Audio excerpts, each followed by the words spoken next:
O que faz um bom azeite? Sabe como escolher? Venha descobrir e explorar este produto tão importante da nossa gastronomia na Escola do Gosto. Dia 25 de novembro no Porto, venha provar e aprender com Ana Carrilho, Edgardo Pacheco e o chefe André Cabrita. Os lugares são limitados. Inscreva-se já em público.pt. Este é o Poder Público, a semana em debate pela secção de política do Público. São José Almeida, Helena Pereira, Tânia Sapage. Eu sou Ana Sá Lopes, este é o Poder Público.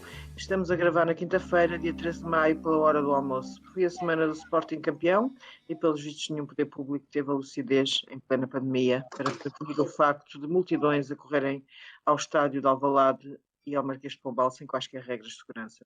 No passado fim de semana tivemos a Cimeira Social do Porto, ponto alto da presidência portuguesa, e ouvimos e vimos a longa audição a Luís Filipe Vieira na Comissão do Novo Banco, um dos maiores devedores do banco e que não sabia. São José Almeida, que balanço é que fazes da Cimeira Social do Porto? António Costa aumentou a sua popularidade entre líderes europeus, fala-se cada vez mais de que o Primeiro-Ministro, se quiser substituir Charles Michel no cargo de Presidente do Conselho Europeu, terá bastante apoio na Europa, claro. bom, Aqui se calhar tinha menos, não sei, não faço ideia. começando pelo balanço, quer dizer, a Cimeira correu bem, faz uma alteração, na minha opinião. A Cimeira Informal da Europa, não é? A Cimeira Social e depois o Conselho Europeu Informal faz uma introdução de critérios de aferição e de metas para serem atingidas, em que passa a contar também e a serem referências indicadores sociais de igualdade e de justiça social, o que é importante. Por outro lado, a cimeira com a Índia também é muito importante mesmo. Isto já foi dito, não é?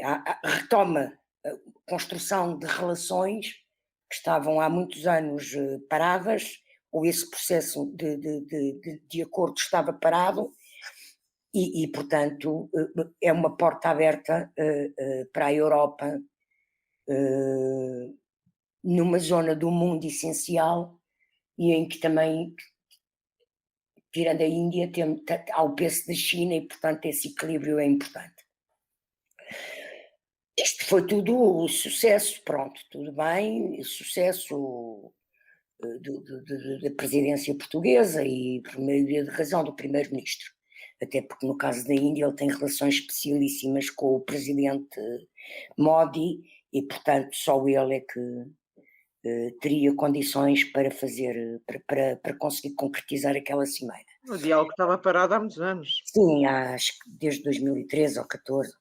Bom, agora, daqui inferir que ele pode ir para presidente do Conselho, eu a sério não acredito nisso, e vou dizer de forma muito breve porque é que não acredito nisso. Já porque não se perspectiva nenhuma substituição de presidente do Conselho Europeu. Penso que a questão de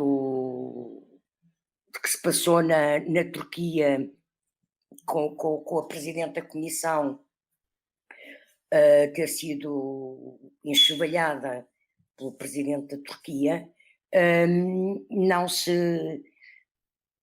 não é razão, ou não foi tratada, e as reações não foram de forma a que levasse à queda do presidente do Conselho. Depois... Mas pode levar à sua não reeleição, não é? Augusto Santos Silva disse numa entrevista à EF que isto com um português nunca aconteceria, um português nunca deixaria uma senhora em pé. Eu achei olha, isso também é uma frase bastante machista, mas pronto. É bastante parva, não tanto machista como quase... É machista. É patriotismo brejeiro. Mas eu acho que essa frase tem... Eu das informações que tenho, do que conheço, o primeiro-ministro de Portugal tenciona continuar a ser primeiro-ministro de Portugal e mais, recandidatar-se primeiro-ministro de Portugal em 2023. Portanto, não perspectivo que haja agora uma ida de António Costa para a Europa. Isso a acontecer, se houver essa oportunidade, acontecerá quando houver a nova rotação de cargos a seguir às europeias. Aí sim, aí admito que isso possa ser uma hipótese e que ele se possa sentir seduzido. Agora, não, até porque não faz sentido ele não ter feito antes, quando teve essa. Não nos esqueçamos que ele foi convidado para o cargo onde está este ex-primeiro-ministro belga. Este cargo era para ele, António Costa. Ele, na altura, recusou porque ia ter as legislativas. Não acredito que António Costa, com a situação de crise económica que está em Portugal, vá para a Europa e agora a curto prazo, até 23. Ok, São José. Eu sei que toda a gente fala nisso, que há muitas notícias sobre isso, mas eu não confirmo nenhuma dessas informações. Eu acho que as notícias também não são são a tão longo prazo que é uma coisa difícil sempre de confirmar, porque as notícias diziam precisamente isso, que seria depois das legislativas. Portanto, daqui a 3 anos Eu acho sabemos lá o que é que vai Ana acontecer. Gomes, tens razão nisso, mas a Ana Gomes, por acaso, veio, eu acho que foi a pessoa mais brutal, e talvez João Avilés também, por acaso, em que achavam que era mesmo já. Ou seja, esta substituição do Charles Michel, que será em julho de 2022, se não me engano, que seria mesmo já.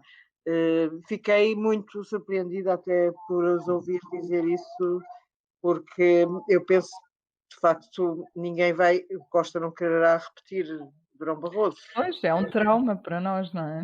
É um trauma nacional, acho que sim, sem dúvida. Helena Pereira, depois de Joe Biden ter defendido a suspensão temporária das patentes das vacinas, Charles Michel, às 9 da manhã, aqui a hora importa, veio aplaudir a ideia e anunciou que o assunto seria discutido no jantar dos chefes do governo, à noite, que seria a partir das 21 horas da noite. A verdade é que antes do jantar, alguns pelas 17 horas, Angela Merkel veio dizer que estava contra e então no dia seguinte, para já não houve conferência de imprensa no fim desse jantar. Aliás, a Teresa Sousa chegou a estar prevista. Chegou a estar prevista. A Teresa Sousa escreveu um texto giríssimo esta semana sobre as vacinas, a Europa e a América. Bem, a minha pergunta já está muito longa, eu sei, mas eu vou continuá-la. Continua. Portanto, no dia seguinte a este jantar, em que a conferência de imprensa foi para o espaço, todos os líderes europeus pareciam ter engolido uma cassete e estavam todos contra a suspensão temporária das patentes das vacinas.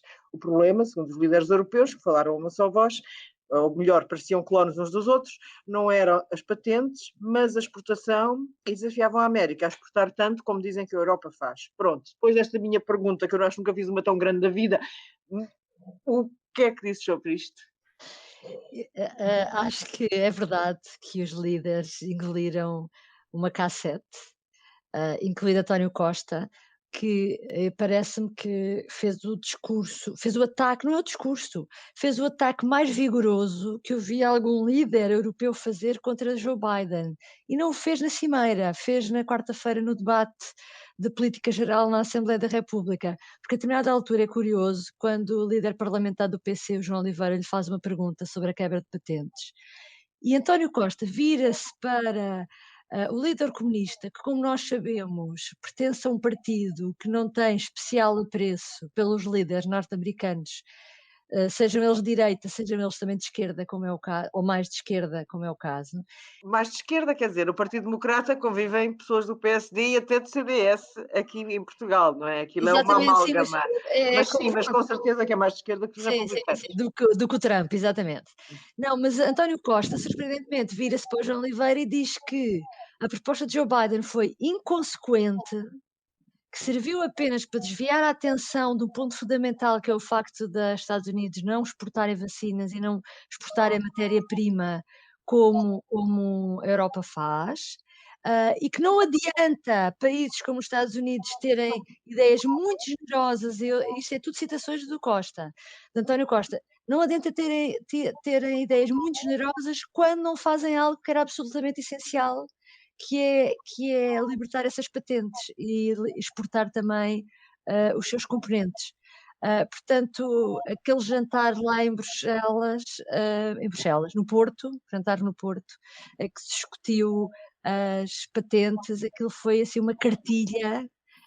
Angela Merkel não estava lá, não é? Porque ela não foi, mas já à distância foi uma cartilha que foi muito bem apreendida por todos os líderes europeus e eu confesso que fiquei surpreendida com este ataque vigoroso de António Costa. Como já falámos aqui de António Costa, hipotético, embora São José já disse que não acreditava que isso acontecesse, mas eu invoquei Ana Gomes, que achava que António Costa iria sair no final deste orçamento, que haveria uma crise política, ou não se tendo conseguido aprovar o orçamento. Sónia, o que eu te perguntava era, esta semana publicámos a sondagem pública RTP, Universidade Católica, que nos mostra que nada mudou, pouco mudou, desde as eleições de 2019.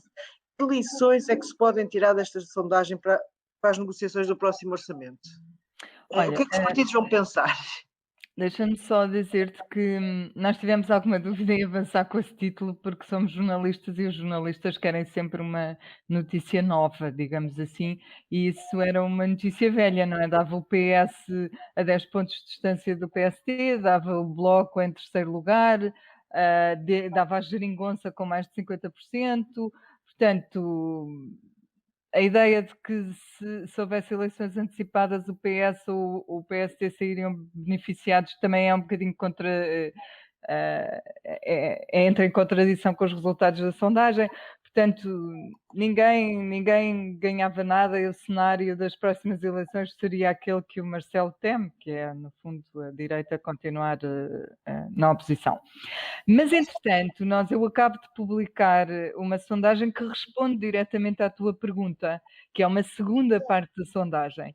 E o que a sondagem explica é que, primeiro, os inquiridos preferiam que o governo continuasse a governar como tem governado, ou seja, sem nenhum acordo escrito, a negociar com uns, ora com outros, consoante fosse mais interessante do ponto de vista das medidas a aprovar. E eu acho que é mesmo, já não tenho de cor, mas acho que é mesmo 50%, 55% dos inquiridos dizem que devia continuar a agir como está a negociar aqui e ali. Isso é muito interessante. Sem acordos escritos, sem nada certo. E depois 13% entendia que deviam fazer acordos à esquerda e 14% acordos à direita. Portanto, que engraçado, esse dado é giríssimo. É. E depois a sondagem vai mais concreta à questão do orçamento e pergunta, então, e se fosse um orçamento, devia ser negociado à esquerda, com quem devia ser negociado? E a maior parte das pessoas, em bloco, responde PSD. O governo devia negociar com o PSD. Isso é muito interessante. Mas depois, 28% entendem que devia negociar com o Bloco e 20% com o PCP. Numa altura em que o Bloco se pôs fora das negociações, no último orçamento, não neste, também tinha a sua piada. Mas a verdade é que se tu juntares os 20% do PCP com os 28% do Bloco, ainda te dá uma maioria de esquerda. Portanto, o partido privilegiado seria o PST, mas o grosso das pessoas, 48%, ainda prefere que seja Bloco e PCP. Portanto, isto tem várias lições, tem várias pistas para negociar o orçamento, tem várias leituras. É curioso também porque 92% das pessoas acham que o governo devia cumprir o seu mandato até ao fim. Quanto? Desculpa, 90%? 92%. Isso é uma porcentagem esmagadora. Mas, ao mesmo tempo, 51% acham que devia haver uma remodelação. E aí entra o dado que para nós também não é propriamente surpreendente, que são quem seriam os ministros a remodelar. E aí à cabeça está Eduardo Cabrita, a seguir está Marta Temido, depois Francisca Van Dunen, Justiça, e depois Educação, Tiago Brandão Rodrigues. A sondagem foi feita num momento em que estávamos no auge da requisição civil ao Zemar, portanto também pode ter contribuído para que Eduardo Cabrita surgisse no topo, mas um bocadinho destacado, porque está separado de 8 pontos da segunda. Mas pronto, isto é tudo muito engraçado, Pois o Presidente também tem nesta segunda sondagem que acabo de publicar, o Presidente também tem um resultado um bocadinho mais fraco do que em 2016, apesar de se manter com avaliações positivas muito altas, a pontuação é de 15,7 valores e era de 16,3.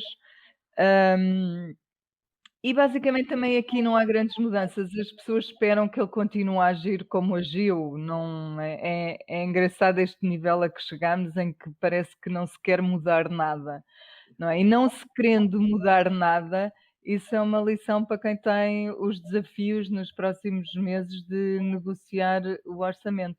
Vamos ver quais são as leituras que se fazem. Vamos guardar-se, mas já falta muito pouco, não é? São José Almeida, esta semana ouvimos Luís Filipe Vieira, um dos maiores devedores do Novo Banco, na Comissão de Inquérito ao Novo Banco, no Parlamento, a vitimizar-se e a dizer que só estava ali porque era do Benfica. O que é que aquela audição nos diz sobre o que se passou naquele banco? Podemos juntar a auditoria do Tribunal de Contas, podemos juntar outras audições anteriores. E olha, eu assumo que ouvi cada palavra dessa audição. Acho que Ouvi porque estava tão perplexa com o que se estava ali a passar que eu não consegui desligar-me do assunto. Eu não sei se aquilo explica o que se passou no Novo Banco. Não sei. Ou se explica tudo. Explica que Luís Filipe Vieira servia de testa de ferro, de empresário, servia, não é?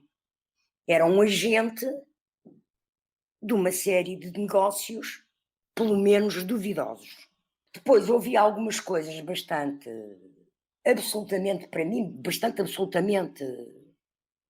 absurdas, que é aquele senhor ter o descaramento, por exemplo, dizer que do ponto de vista contabilístico ou financeiro, do ponto de vista financeiro, não há imparidades. Pois não há, a gente está a pagar as imparidades do Novo Banco ainda hoje.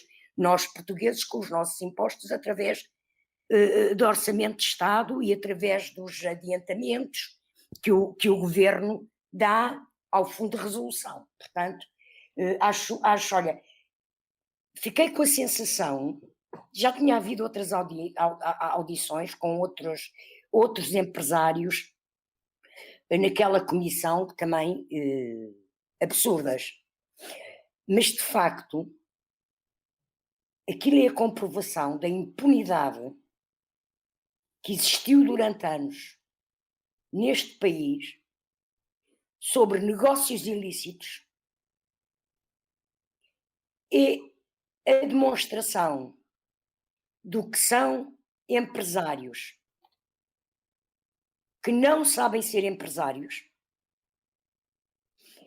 e é a demonstração de que não se percebe, eu não consigo perceber, porque é que há tantos anos estamos à espera de saber o que é que se passou ali de facto, porque não é o Tribunal de Contas faz a auditoria, com certeza está lá muita coisa, que também prova e demonstra uma ação promíscua e corrupta. Mas a mim o que eu estou à espera é quando é que começa o julgamento, quando é que começa de facto, não é, a reposição da situação. Porque é absurdo, olha, e na semana em que se passou esta coisa do Sporting, é muito interessante ver, de facto, as promiscuidades que existem entre a política, as elites económicas e o futebol. Sem dúvida. Helena Pereira, o Tribunal de Contas diz que há dinheiros públicos envolvidos, os partidos de oposição também. Costa insiste envolvidos No Fundo de Resolução. A alimentar o novo banco. Costa insiste que são empréstimos e que o erário público vai recuperar tudo. Bom, em quem é que devemos acreditar? Quer dizer, o cidadão comum vê isto e fica um bocado baralhado. Sim, porque esta quarta-feira houve 2 versões. De manhã o Tribunal de Contas esteve na Assembleia da República e explicou que o financiamento do Fundo de Resolução, os 25% de financiamento do Fundo de Resolução são capital, é do Estado, é apoio não reembolsável. Para o Tribunal são verbas públicas que têm impacto no déficit e, portanto, não há dúvida que são dinheiros públicos. E quem disse isto foi o Presidente do Tribunal de Contas, José Tavares, que há pouco tempo teve envolvido numa polémica, porque foi aquela pessoa que foi escolhida pelo governo para substituir o anterior Presidente do Tribunal de Contas. Depois tivemos à tarde, no mesmo dia à tarde, o Primeiro-Ministro na Assembleia a dizer que o dinheiro retornará aos contribuintes daqui a 25 anos. Ou seja, em Vai-nos dar imenso 2046. jeito nessa altura. Exatamente, até deu para Rui Rio fazer aquela piada de que é quando as galinhas tiverem dentes. Que houve assim um momento surreal na Assembleia. Pois foi. Mas a verdade é que realmente quando se diz a um contribuinte, ok, em 2046, daqui a 25 anos, não sabemos se estamos cá nós, não estão seguramente os responsáveis políticos que fizeram estes acordos, não estão seguramente nos mesmos... Pode nas já nem mesmas estar o funções. banco. Exatamente. Pode já não estar o banco, sim. Exatamente, não sabemos se vai haver alguma crise financeira até lá e, portanto, o que é que vai acontecer? Portanto, eu diria que ao cidadão comum é muito difícil acreditar no 2046 e que isto tudo vai ser pago e com juros, porque António Costa dizia que já tinham sido pagos mais de 500 milhões em juros. Portanto, é de acreditar num e acreditar no outro. Eu acho que não é tanto acreditar, é o que o governo diz, levanta muito mais dúvidas do que aquilo que o Tribunal de Contas diz. E, portanto, nesse sentido, e também quando o Primeiro-Ministro diz que o dinheiro é para ser devolvido, está a assumir efetivamente que é dinheiro dos contribuintes, não é? Portanto, também está a dar razão ao Tribunal de Contas. Claro que é dos contribuintes.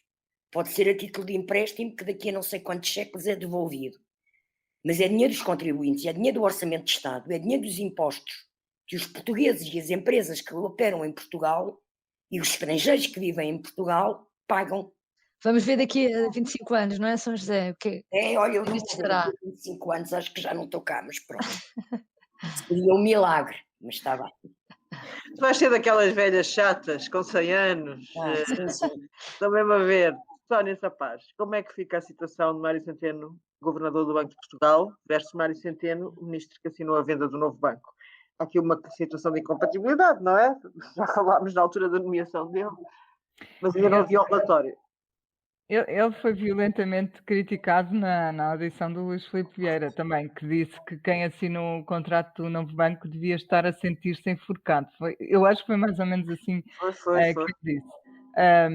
Devia estar pendurado, devia ser pendurado. Enforcado, ele usou a expressão enforcado. Ele usa as duas expressões, pendurado e enforcado. A verdade é que nós temos tido sempre o Centeno governador a defender o Centeno ministro. Eu não estou a contar que no futuro venha a acontecer o contrário. E, aliás, se calhar era por isso mesmo que, na altura da nomeação, houve vários partidos a alertarem para o facto de o Ministro das Finanças nunca dever aceitar ou ser nomeado para um cargo de governador. Porque, na prática, o que temos agora é a entidade reguladora que devia zelar pelos interesses de todos, a defender a posição do ministro, que é o mesmo que hoje governa o Banco de Portugal. Portanto, e numa venda de um banco é muito contestada. Portanto, a dúvida sobre a imparcialidade do regulador neste momento pode ser legítima, e só o facto de se abrir essa porta, de se abrir a porta a uma dúvida legítima, para mim é um sinal de alerta. Portanto, isto é um sinal de alerta. Enfim, é uma coisa que já tem vários meses, não é? Não houve aqui nada que não fosse feito sem aviso prévio. Mas é de facto uma situação que eu acho que merece alguma ponderação, alguma reflexão. Na altura podiam ser coisas pouco concretas, não sabíamos o que é que ia acontecer, mas agora aconteceu. Tens o regulador, que não é uma espécie de tribunal, pronto, mas é uma entidade que zela pelos nossos interesses, a defender uma decisão política. Completamente. Enfim. É realmente inacreditável. Passamos ao terceiro e último tema, os festejos do Sporting e a omissão, se lhes queremos chamar isso, vocês verão, das autoridades públicas. São José Almeida, parece que nenhuma autoridade percebeu que o Sporting podia ser campeão na terça-feira e até poderia ter sido segunda, segundo me explicaram os meus colegas do desporto, que eu não percebo nada, mas como é que explicar o caos que se viveu nas ruas de Lisboa? Onde é que andou o Ministro da Administração Interna, a Câmara de Lisboa, a Direção-Geral de Saúde, fizeram tantos planos para o 25 de Abril, para o 1º de Maio, para a festa do Avante e para tudo mais, e não houve, nós fizemos insistentes perguntas, nós público, a saber quando é que havia reuniões, onde é que havia o plano, e depois houve uma conferência de imprensa quando já estava tudo na rua. Tudo na rua quer dizer, os adeptos junto ao estádio do Sporting, junto àqueles ecrãs gigantes, uma conferência de imprensa que já estava a festa na rua praticamente. O que é que aconteceu? Olha, estamos cá mais uma vez a falar do futebol, não é? Esta semana foi parece uma coisa à parte. Das relações duvidosas que existem entre o futebol e a política e os poderes públicos. Eu não sei quem é que é o responsável concreto. Agora, eu encontro aqui algumas questões duvidosas e que se centram em duas pessoas, no comandante, no diretor da PSP, porque, embora o Ministério tenha a tutela sobre o assunto, a PSP tem autonomia e tem um diretor e tem um comando próprio. É uma força de segurança. E centro também no Presidente da Câmara. Porque, embora ele tenha dito em comunicado que a Juventude Leonina pediu uma manifestação e, portanto, ele comunicou à PSP a convocação de uma manifestação.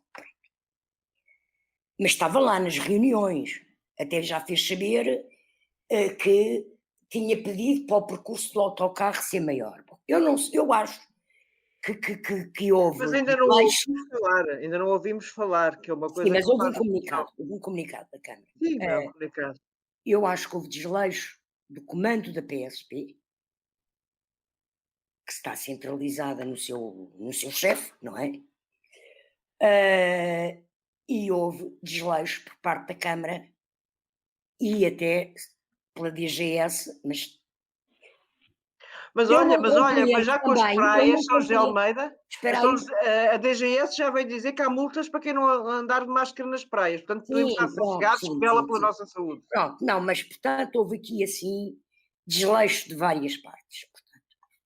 Agora, para mim há uma coisa que eu acho que não se tem falado disso, mas que eu acho inacreditável. Como é que uma instituição com a importância pública como o Sporting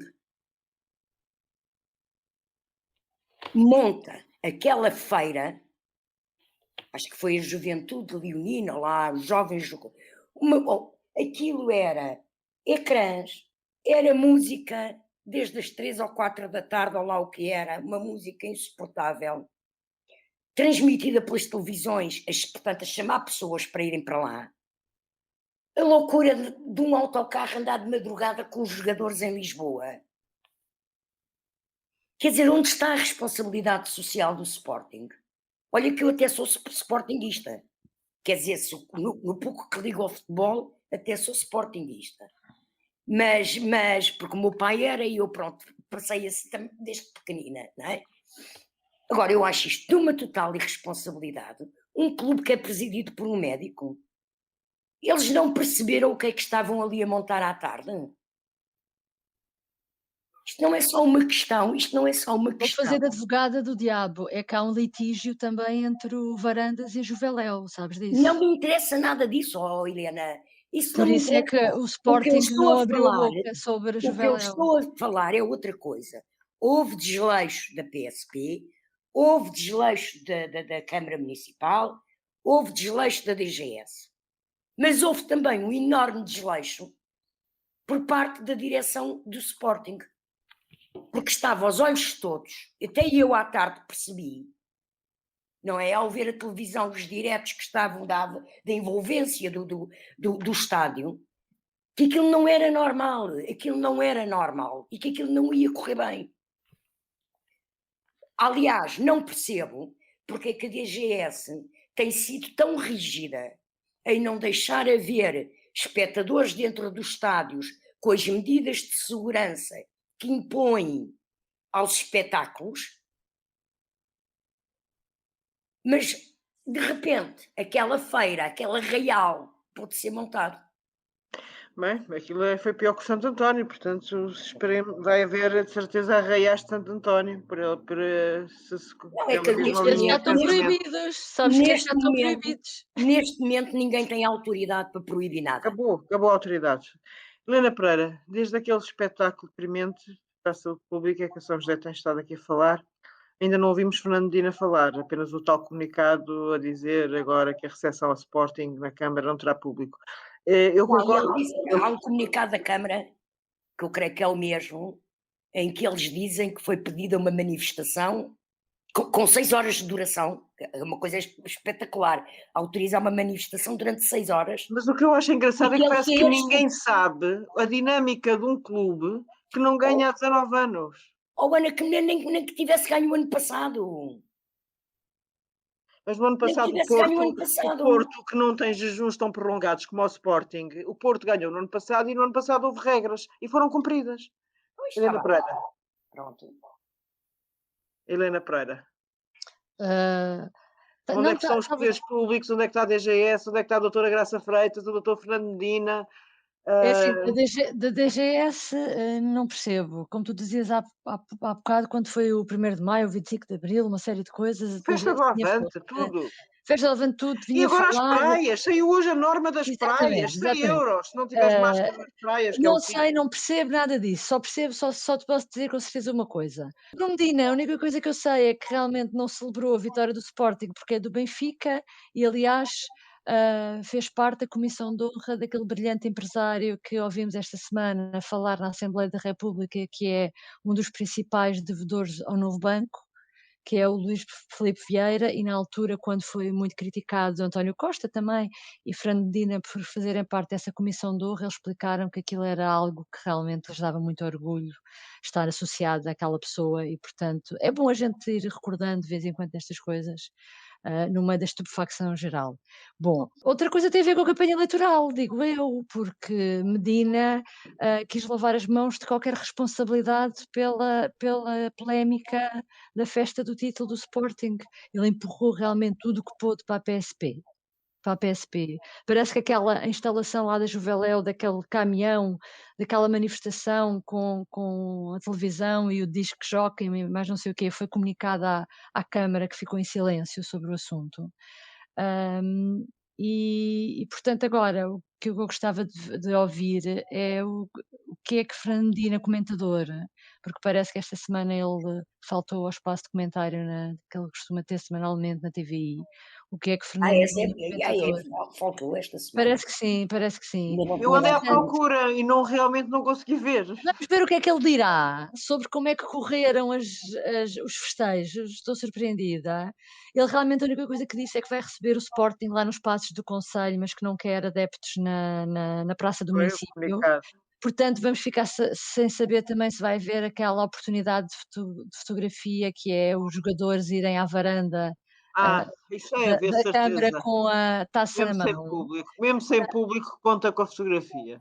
Não sei, já não sei nada, já não percebo nada, porque mesmo do lado da PSP, eu não percebo, é que mesmo do lado da PSP, tendo em conta aquilo que foi, o que nós víamos durante o dia, desde a manhã que se começaram a acumular pessoas no estádio de Alvalade, e ao longo do dia foram aumentando em todo o lado, houve pessoas que foram para o Marquês logo ao início da tarde para marcar lugar, e a polícia fez uma conferência de imprensa às 4 da tarde a dizer que se ia manifestar em peso e que ia estar durante os 12 quilómetros, que era a distância entre o estádio de Alvalade, o Marquês e voltar para trás, e não houve quase polícia nenhuma, portanto também não se percebe nada.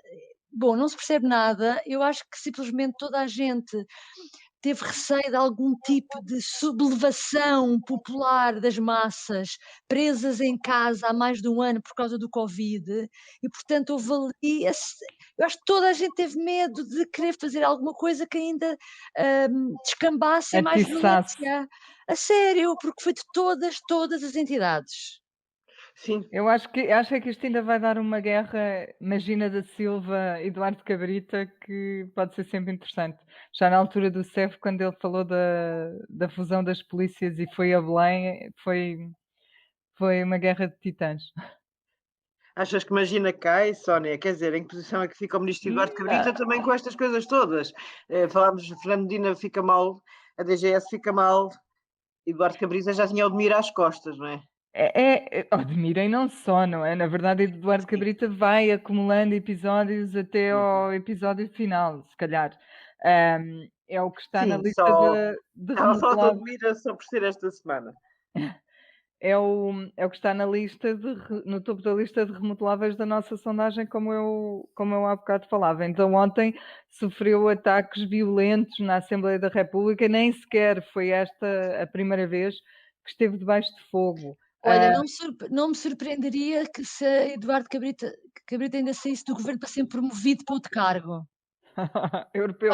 Há muitas despromoções assim, muitos afastamentos assim. Sai daqui e ainda vai para outro cargo. Mas ontem o deputado da Iniciativa Liberal, João Coutinho de Figueiredo, fez uma espécie de cadastro dos momentos maus do ministro, que incluiu o caso do ucraniano morto no aeroporto, a história de Odmira, os festejos do Sporting, as filas do voto antecipado, as golas inflamáveis, as negociações do Ciresp, enfim, fez uma longa lista. Mas o que foi importante aí depois também foi a forma como o ministro assumiu a defesa total do seu ministro Eduardo Cabrita, não é? Ele acabou a dizer que é um excelente ministro da administração interna. Portanto, perguntas em que posição é que ele fica?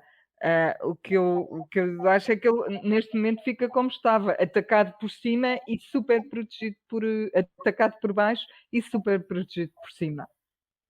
Pois, vamos ver até quando é que isso é possível. Acho que embora António Costa defenda até ao fim os seus ministros, e no caso de Eduardo Cabrita há uma relação não só de amizade, mas de trabalho muito longa, de há muitos anos, mas muitas sondagens como esta. Bem, fica por aqui o Poder Público hoje, não é? E voltamos para a semana. Voltamos Até para a breve. semana. Até lá. O público fica no ouvido. O que se bebe em dia de festa pode-se beber no dia a dia? E que ligações gastronómicas se podem fazer com o que temos no copo? Aprenda e prove com a Escola do Gosto, a Academia de Literacia Alimentar do Público. Aulas únicas com especialistas. Entre como amador e saia um pouco mais conhecedor. Não perca a próxima aula, a 18 de novembro, no Porto. Os lugares são limitados. Inscreva-se já em público.pt.